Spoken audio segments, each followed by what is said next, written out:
grand bob. Donc, comme ça, Man Bousso, la sœur de Fatou Ndiaye est une voleuse. Hey! Donc, pendant que Jojo était concentré à organiser son événement, les influenceuses étaient concentrées dans leur organisation. Vous savez que les porquiches sont partout. C'est comme ça qu'on me centralise le socor. Aïe, ouais, maman me voit, dingue. Je suis choqué. Ouvrez les oreilles, hein? J'ai dit bien. Et asseyez-vous. Je vais décortiquer le pistache. C'est comme ça qu'on me centralise que Porcam. Voilà une certaine Lincha qui est partie pour donner sa robe chez le tailleur pour qu'il l'ajuste. N'est-ce pas, elle était pressée. Le tailleur dit que va vaguer dans tes occupations. Moi, je vais venir te livrer la robe à ton hôtel. La go part, toute confiante. Elle part dans ses occupations, elle arrive à l'hôtel. Elle ne voit plus les gens à l'hôtel. Donc, elle cherche la robe, il n'y a pas de robe. Elle est dans le stress. Voilà Rach Makoso qui sort, qui dit que, ok, bon, je vais voir mon tailleur et tout. C'est donc comme ça qu'on arrange un pantalon et un haut. Elle arrive donc au brunch. Quand elle arrive au brunch, elle voit Man Bousso en train de danser. Danser comme une personne qui a acheté une robe, pourtant elle n'a pas acheté.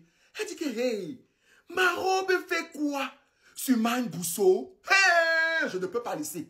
Elle se rapproche de Man Bousso pour dire que, maman, tu fais quoi avec ma robe sur toi?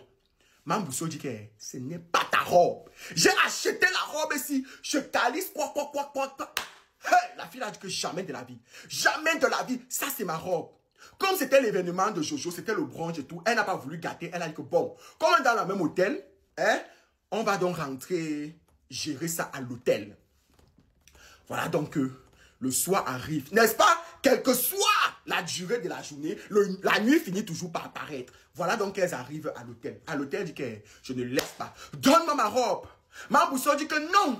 La robe ici, c'est ma robe. Maintenant, elle commence à dire que j'ai acheté ça chez un tailleur. C'est comme ça que la version commence à changer. On dit, oh, ça a cuit. Voilà donc Francky, le photographe de Papa Dormi, hein, Bovan.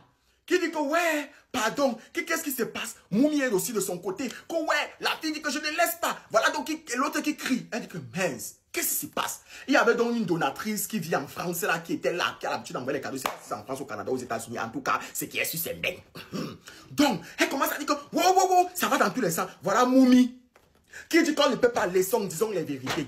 Donc, c'est comme ça que le fax tombe que Man Bousso a acheté la robe au tailleur. Donc, quand le tailleur est venu pour livrer la robe, Man Bousso a donné 8000 pour qu'il ferme sa bouche. Pour qu'il ferme sa bouche, elle part avec la robe là.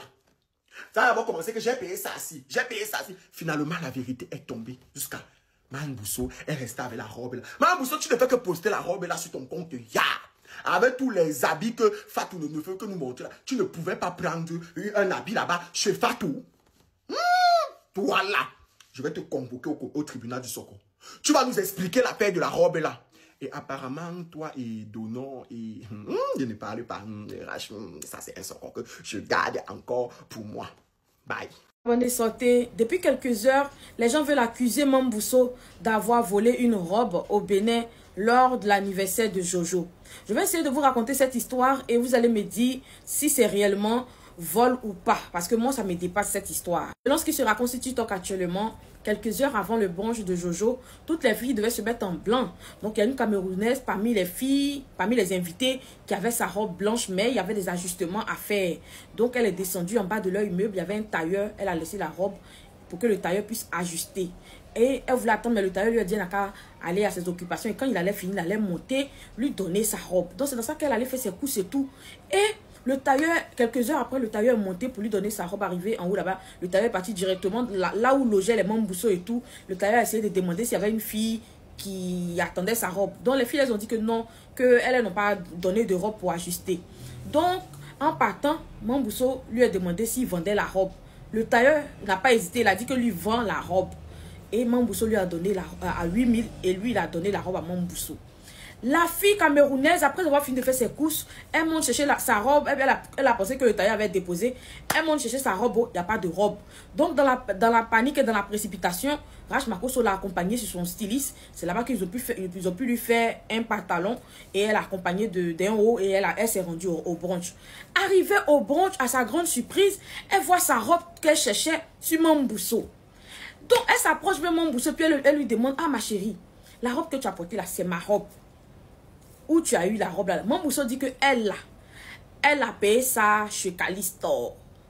Donc la fille dit que non, moi j'ai laissé pour moi chez le tailleur.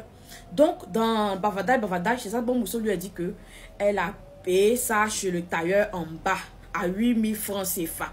Donc la fille voulait forcément sa robe. Mais Mambousso dit que comme déjà elle a déjà porté la robe et qu'on est en Afrique, elle ne peut pas lui donner. Donc Mambousso est rentré avec la robe là au Sénégal. Donc depuis quelques heures, je ne sais pas si c'est la Camerounaise qui est rentrée en contact avec les blogueurs, ils ont commencé à dire que oh, Mambousso a volé la robe. Quand on regarde cette histoire-là, c'est le tailleur qui est en tort. C'est le tailleur qu'on doit poursuivre. C'est le tailleur qui doit rembourser la robe de la Camerounaise. Vu que Mambousso a payé la robe avec le tailleur. Donc mes abonnés, voilà ça. En tout cas, moi, je ne pense pas que ce soit... Je ne vois pas ça en vol. Quand vous avez écouté tout le récit là, est-ce que ça là, c'est... On appelle ça un vol. Parce que moi, je ne vois pas. Mambousso n'a absolument rien volé. Elle a juste acheté. Le tailleur pouvait bien refuser pour dire que non, je ne vends pas parce que c'est pour une cliente. Mais il n'a rien dit. Il a laissé la fille acheter. Donnez-moi vos avis dans les commentaires et force et courage à Mambousso encore. Ouais, c'est gênant parce que Mambousso qui va venir voler robe. Elle aurait pu. La Camerounaise, pardon, tu as raison, c'est le couturier qui n'est pas bon, lui là même. Mais quand elle poste comme ça, c'est énerve aussi. Tu vois ton habit que quelqu'un continue à poster même étant Mais elle a fait ses contenus, est-ce qu'elle peut... Mais toi-même, tu sais déjà qu'il y a incidence sur affaire de contenu. Et ouais, tu sais c'est vraiment, Mambousso, il ne faut plus poster les vidéos. Faut plus poster. Toi-même, quelqu'un à ta chose, elle est là-bas. Elle ne fait que continuer à poster. Toi-même, tu as